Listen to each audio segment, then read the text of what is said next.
El hombre con el que voy a reunirme ahora es una persona extraordinaria. Se marchó de Corea del Norte, mientras que su mujer y su hija de 2 años siguen estando allí.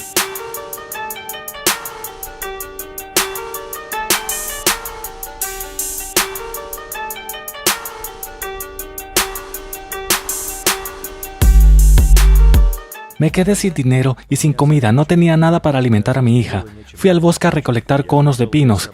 Tienen pipas que comen las ardillas. De repente la policía vino a mi casa, registraron nuestro hogar y me dijeron que estaba robando los bienes de mi país, anteponiendo mis propios intereses a los públicos. Les dije, pero si se van a pudrir en el suelo de todos modos, y no dejé que me quitaran los conos.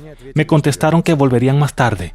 Gente, hoy voy a presentarles a 3 personas que han logrado escapar de Corea del Norte. Todos ellos provienen de familias diferentes con distintos niveles de ingresos. La chica Song Min tiene mi edad, es de una familia humilde. Su padre murió y la mantenía su mamá, así que a veces sí iban al bosque a recoger bellotas para poder comer. La señora Chi Yu-jin era una norcoreana ricachona, mientras la gente a su alrededor se apañaba con sopa de hierba. En su familia comían arroz blanco puro, que para los norcoreanos es casi como comer caviar negro. El hombre Han Il-jo sirvió en el ejército norcoreano durante mucho tiempo. Huyó a Corea del Sur y hasta encontró un lugar cerca de la frontera desde el que se puede ver su antigua casa. En pleno centro de Seúl, decidí hacer una trastada. Quiero plantarme en medio de la ciudad vestido de atleta olímpico norcoreano. Hasta hay una bandera norcoreana, esta es, y ver cómo reacciona la gente. Ahora en Corea del Norte, todas estas personas se han convertido en enemigos públicos. Corea del Norte y Corea del Sur formalmente todavía siguen en guerra, así que no tenía idea de lo que pasaría si me planto en medio de Corea del Sur con un uniforme norcoreano, a pesar de que la bandera de Corea del Norte oficialmente está prohibida en Corea del Sur. Viene la policía, miren, viene la policía con la sirena puesta y todo.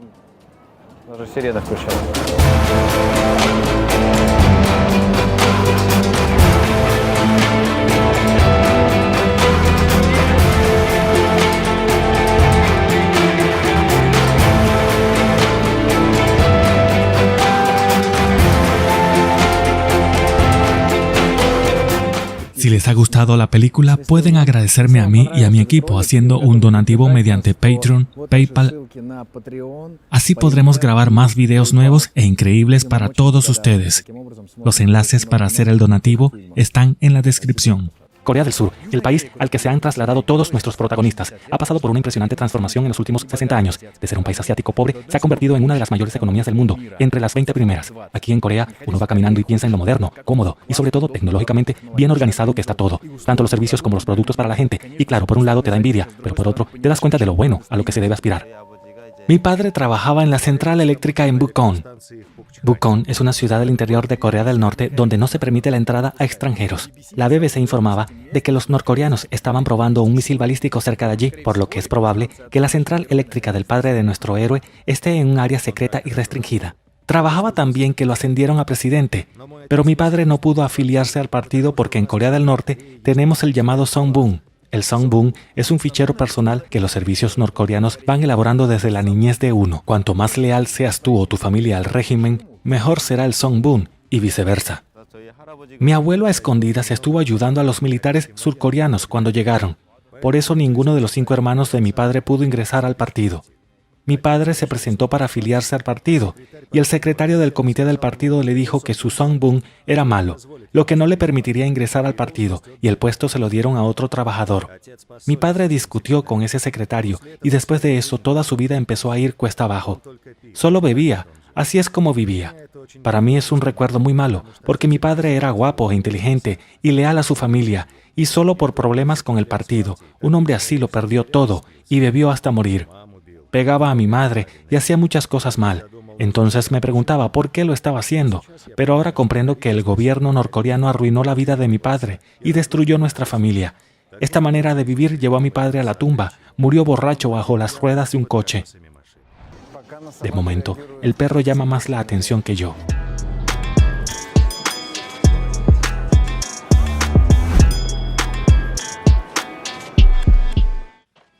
Hay que decir que los coreanos son muy discretos y reservados, casi nunca les miran a los ojos a la gente desconocida. Puedes ir cantando la canción de Shakira y no te harán ni caso. Aquellas chicas se han quedado mirándome, 2 más. Pensé que me sería mejor que yo mismo les pregunte a los lugareños enseñándoles el teléfono con el traductor donde decía en coreano, ¿cómo llegar a la línea azul del metro?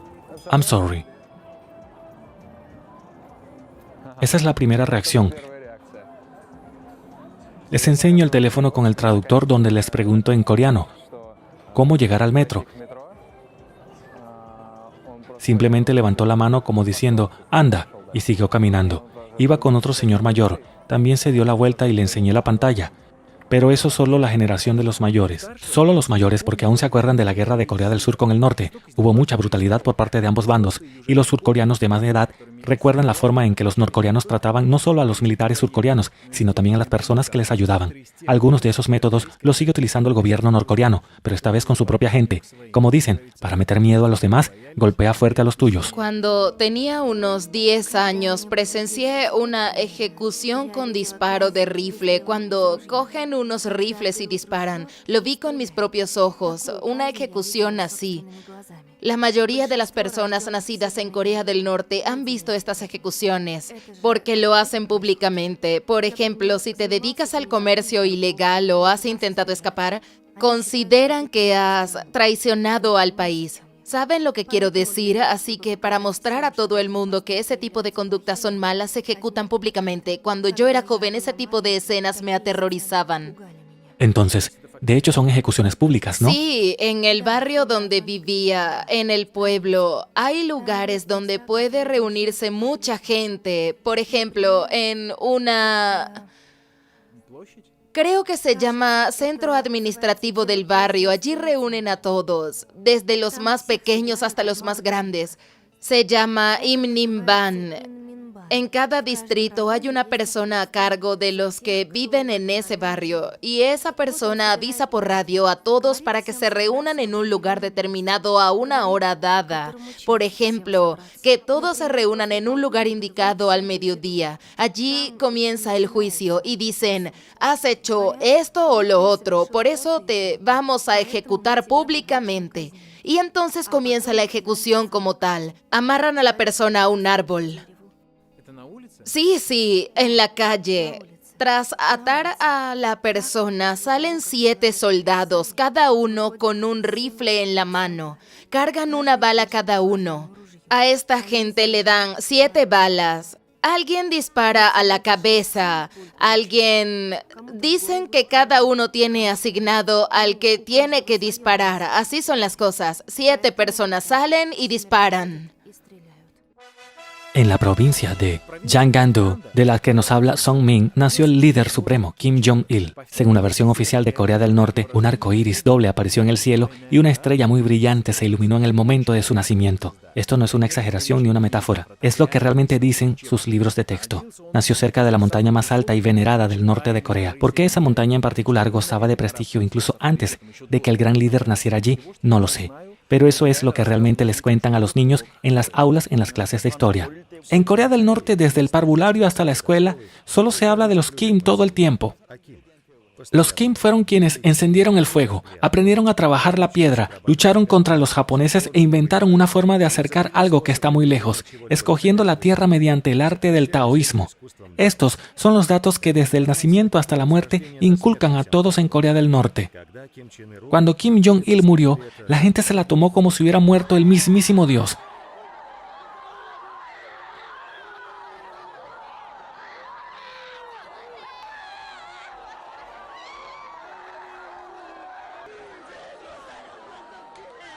Generalmente, en Corea del Norte, Kim Jong-il es como un dios. La gente pensaba, ¿pero acaso es posible que los dioses mueran? Nada más de pensarlo se desmayaban. En realidad, Kim Jong-il nació en el pueblo Viatskoye, en la región de Khabarovsk, en la Unión Soviética. Lo llamaron Yuri Irsenovich Kim al nacer. Su padre, Kim Il-sung, en aquel entonces era un simple capitán del Ejército Rojo.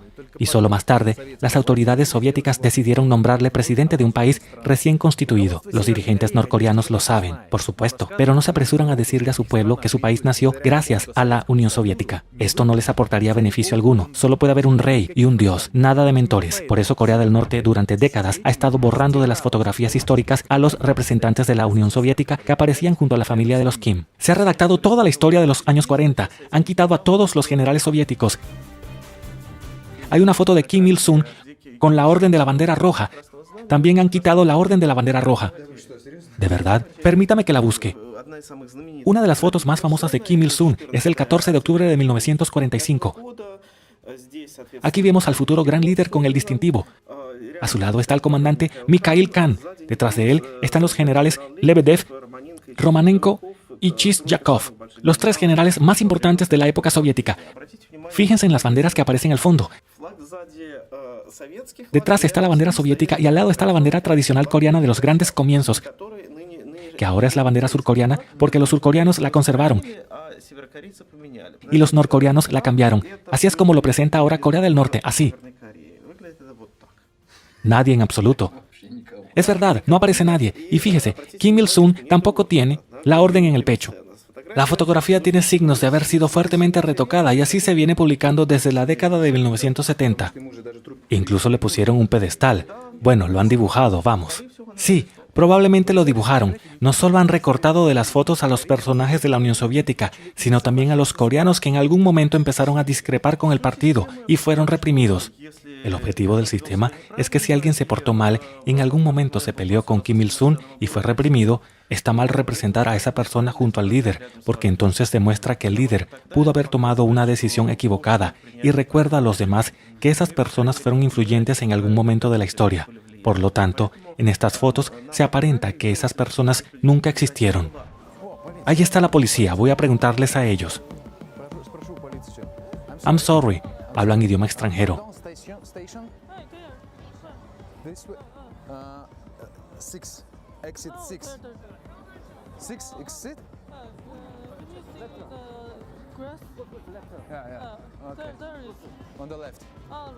Right, okay, thank you.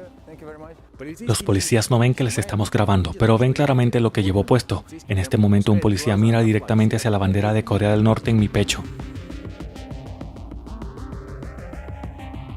¡Qué gracia! Me acerqué a los policías para preguntarles por dónde está la estación del metro. Estuve charlando con ellos durante un buen rato. Me explicó que a la derecha. Tardó un buen rato en explicármelo, y finalmente el hombre me miró fijamente. Miró justamente aquí. El policía miró la bandera y se quedó como... y se marchó. Le da exactamente igual. A un policía. Cuando llegó otro coche de policía, puso el intermitente, pero también pasó de largo. Decidí ser más proactivo. Compré una pizarra en una tienda. Ahora voy a poner free hugs, abrazos gratis, en la pizarra y me pondré con el uniforme de Corea del Norte aquí, en pleno centro de Seúl, en Corea del Sur. A ver cómo reaccionan. Unos minutos más tarde, de la nada, el coche se ha detenido. Curioso, llegó un impresionante todoterreno negro. Se detuvo en medio de una calle peatonal, pero lo curioso es el hombre que está dentro, no se baja del coche. ¿Todavía no se ha suscrito a nuestro canal? Anton no continuará su historia hasta que usted se suscriba. Hágalo ahora. Sí, ahora mismo. Gracias. Ahora podemos continuar. No había animal que no nos valiera para comerlo. Ratones, serpientes, los atrapábamos y nos los comíamos. Las ranas eran un auténtico manjar, atrapar una rana y comerla.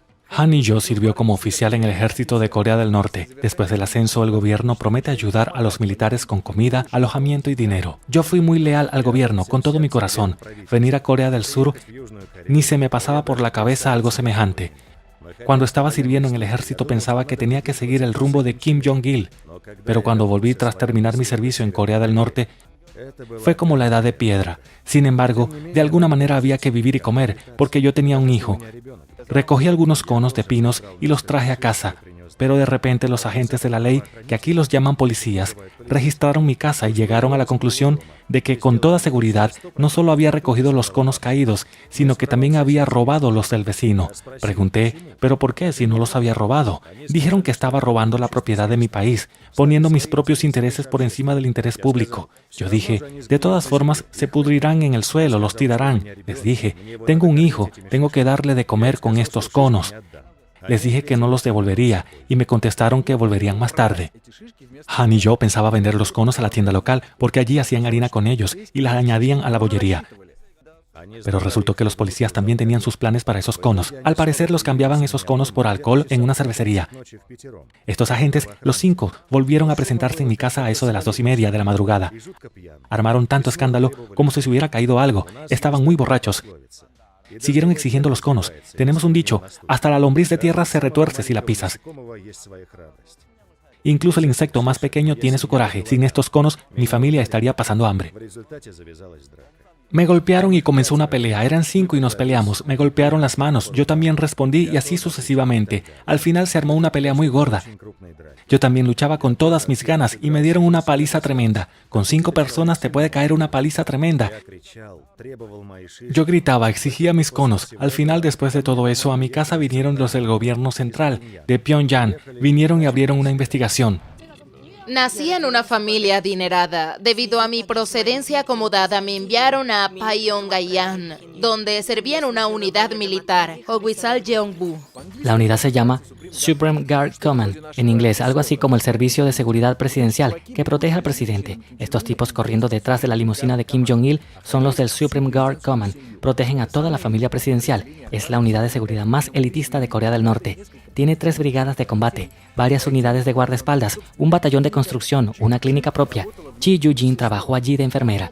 Hay gente de alto rango, generales, que protegen al propio presidente, por ejemplo, a los jefes directivos, así que yo les atendía. Cuando entramos a trabajar en Hogwisal-jeongbu, lo primero que nos enseñaron era que no era necesario conocer información personal sobre la persona. Aunque alguien intente comunicarte alguna información personal, no debes aceptar. Si te preguntas, no respondas. El principio básico es el secreto. Sé que cuando yo estaba allí había alrededor de 100,000 personas con un estatus especial. Los militares, que normalmente sirven desde los 17 años, la verdad es que allí se sienten como si hubieran estado en prisión durante 10 años.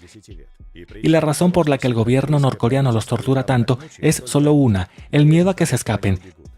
De hecho, los jóvenes entre 17 y 20 años son los que más se escapan. Padecen distrofia y otras enfermedades, hepatitis, anemia, padecen mucho estas enfermedades.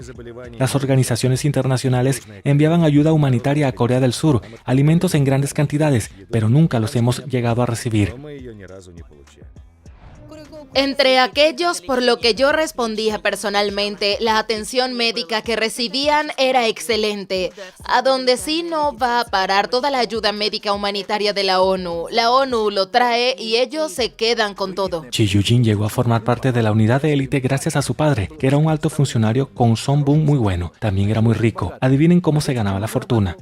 Por ejemplo, si sabían con certeza que una casa tal utilizaba productos subcoreanos, mi padre solía ir a visitar a gente así y decirles, bueno, ¿qué van a hacer? Tengo que tomar medidas contra ustedes. Solían contestar, por favor, tenga piedad, le pagaremos. Solían darle mucho dinero para sobornarle. Sí, amigos, en un régimen como este, uno solo puede hacerse rico con sobornos. El padre de Chi Yu-jin tenía toda una tarifa de sobornos. Le pagaba a la gente en cuyas casas se encontraba algo ilegal. Por ejemplo, en tiempos de mi padre, si uno usaba una hervidora de arroz surcoreana y se llegaba a descubrir, costaba unos 600,000. Por ejemplo, el arroz en Corea del Norte cuesta 5.500 wons por kilogramo. Eso equivale a 100 kilos. Mientras que el sueldo oficial de un funcionario es de 130 won en dinero norcoreano, pero si tenemos en cuenta que una piruleta cuesta 500 won, resulta que uno no puede ni comprarse una golosina con su sueldo.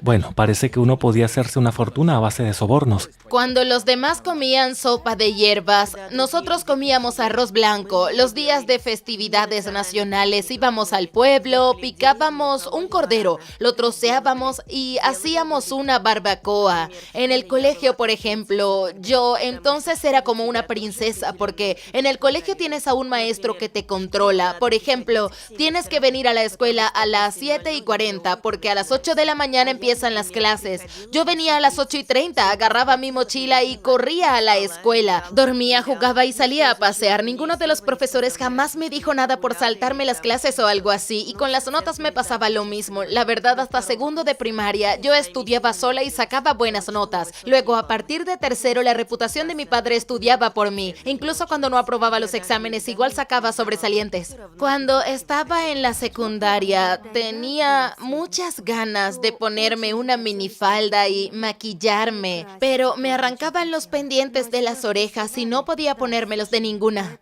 Teníamos un frigorífico, un televisor, una nevera, televisión, equipo de música, reproductor de CD. En Corea del Norte se usan los reproductores de CD que no tienen conexión para poner un pendrive, pero no teníamos lavadora. No podíamos usarla por los cortes de luz, entonces no había ordenadores. Teníamos teléfonos móviles y el fijo, teníamos todo lo que uno pudiera necesitar. Si a ese militar, Han y yo, le hubieran castigado al menos por una arrocera, probablemente no se habría sentido tan humillado. Vinieron a registrar su casa simplemente por unos conos robados. Pusieron toda la casa patas arriba, lo habían destrozado todo, varios metros de nuestra casa, platos, ollas, todo. Durante varios días estuvieron registrando la casa y luego me entregaron un documento diciendo, fírmelo. Leí lo que ponía. El documento decía que yo había obstruido la labor de los funcionarios al servicio y que había organizado un motín popular. Y en Corea del Norte eso significa la muerte inmediata, sin opción. Y entonces pensé que durante 10 años había servido fielmente al régimen norcoreano poniendo toda la carne en el asador y que ahora debía morir porque estaba recogiendo conos para no morirme de hambre. Era un sentimiento muy fuerte de traición y amargura. Pensé, bueno, ¿y para qué he estado apoyando a este gobierno? ¿A mí qué me queda? Tuve muchos pensamientos así. Les dije que no voy a firmar nada. Dije que no había hecho nada. Entonces, en tan solo 15 minutos entendí que no podría vivir así, que acabaría muriendo y que tenía que huir. Seguramente se preguntarán cómo se enteró la policía de que el hombre había recogido conos en el bosque. El caso es que en la sociedad norcoreana les enseñan desde niños a chivarse los unos de los otros. A estos espías no los conoce nadie y sus nombres se mantienen en secreto. Así que chivatean mucho. Le dicen a la policía que nos han oído decir esto o lo otro en nuestra casa o dicen que parece que han visto tal o cual película. Yo veía telenovelas surcoreanas con mi amiga cuando era niña y ella me denunció. A mí también me pillaron, me estuvieron investigando unos días y luego mi mamá y mi papá con un soborno lograron que me soltaran. Y si por ejemplo yo soy un espía y delato a alguien, ¿qué obtengo por ello? ¿Le dan dinero a los chivatos? No reciben dinero, pero pueden conseguir un buen trabajo o piensan que conseguirán un ascenso y por eso lo hacen. La vida en la propia familia de Sung-min empezó cuando murió su padre y su madre empezó a tener problemas de salud. La familia apenas tenía dinero y ella buscaba una forma de ganar dinero extra. Había una chica de nuestro barrio con la que yo iba a clases de guitarra y ella me propuso que me dedicara al comercio con ella. Me dijo que podría ganar mucho dinero en solo 3 meses y por supuesto le creí. Nos fuimos juntas y resultó que íbamos a China y yo ni siquiera lo sabía. Salí de casa al amanecer. Mi hija tenía entonces 2 años. No podía llevar conmigo a mi mujer y a mi hija, porque si íbamos juntos, nos hubieran cogido y nos hubieran matado a todos. Entonces pensé que sería mejor intentarlo, y si lo consigo, también traería a mi hija y a mi mujer. Pero hasta ahora no he podido traerlas. Cuando desaparecí, cada día venían a mi mujer preguntándole a dónde me había ido yo. Después ella se fue a vivir a otro sitio. Como yo había cometido un crimen, es posible que el gobierno norcoreano haya expulsado a mi familia a algún lugar por ser la familia de un criminal. O puede que ellos mismos se hayan mudado, no lo sé. No me he olvidado de mi hija ni un minuto desde que llegué. Si vas a Gangwon-do, puedes ver mi casa desde allí. Tengo una vista justo a la casa en la que vivía antes. Cada otoño voy allí y lloro por mi hija. Lloro mucho y luego vuelvo. Hay un sistema muy chulo instalado en la plaza. La cámara solo captura un área determinada. La gente puede pasar por allí y aparecen en una pantalla enorme que se extiende por toda la plaza. Cuando yo me acerqué a ese lugar, la pantalla se apagó. A decir verdad, no pude averiguarlo al 100%, pero me pareció que era una coincidencia. De vez en cuando también ponen anuncios en esa pantalla.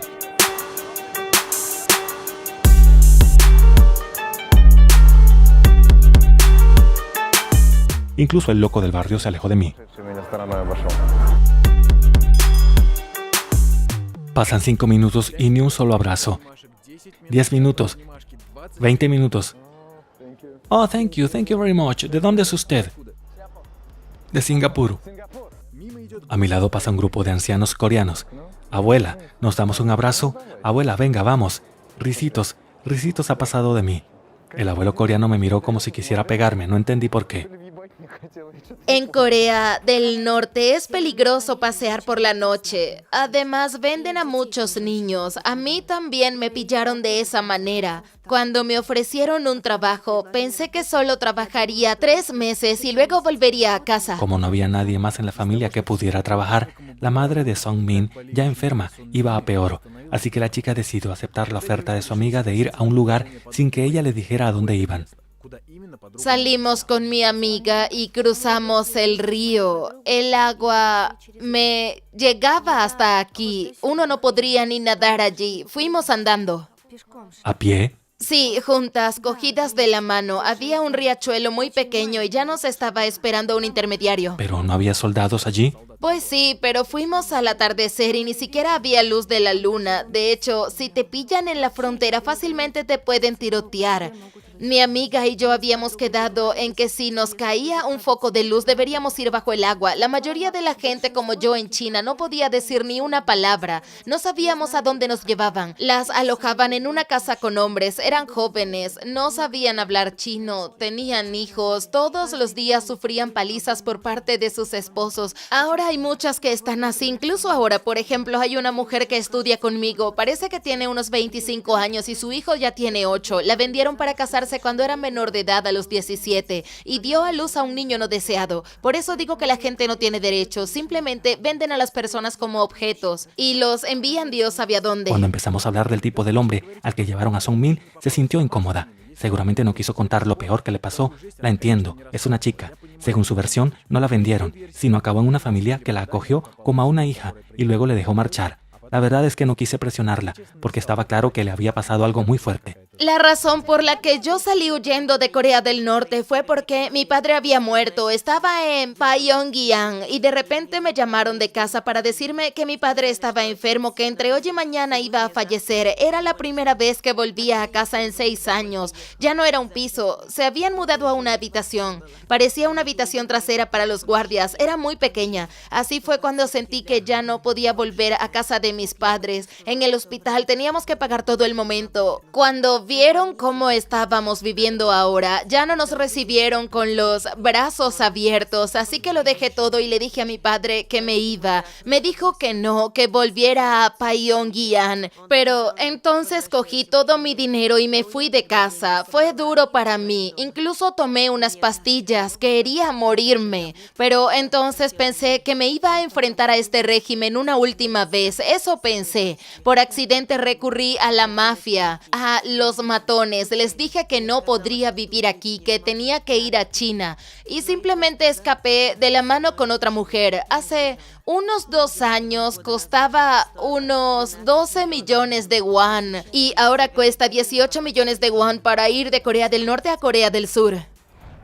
Oh, thank you. ¿De dónde es usted? De Corea. Oh, Corea. ¿De qué ciudad? Incheon. Incheon. Sí. ¿Y no le importa nada que lleve la bandera de Corea del Norte? No, me da igual. ¿Por qué? Porque la otra Corea es el mismo país. Yo creo que somos un solo país.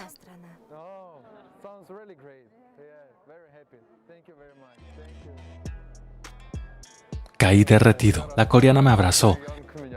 Dijo que más daba si Corea del Norte o Corea del Sur. Somos un mismo país, un mismo pueblo, una misma nación. ¿De dónde es usted? De aquí. De aquí. ¿Se ha fijado en que llevo la bandera de Corea del Norte? You didn't see it. Thank you very much. Me ha regalado una botella, es una bebida. Seguro que no está envenenada, porque el envase está cerrado. Thank you. ¿De dónde es usted? De Corea. ¿De qué ciudad? Busan. ¿Y le da igual que tenga encima la bandera de Corea del Norte? A mí me da igual. ¿Por qué? Porque simplemente eres una persona y no una bandera. Resumiendo, me he pasado en la calle unas 2 horas y media, 16 personas me han dado un abrazo y solo 4 eran coreanos.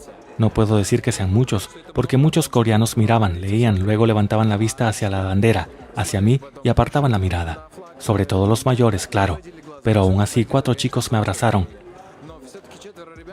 E incluso les pregunté a propósito si se habían dado cuenta de que llevaba la bandera norcoreana. Y me dijeron que sí.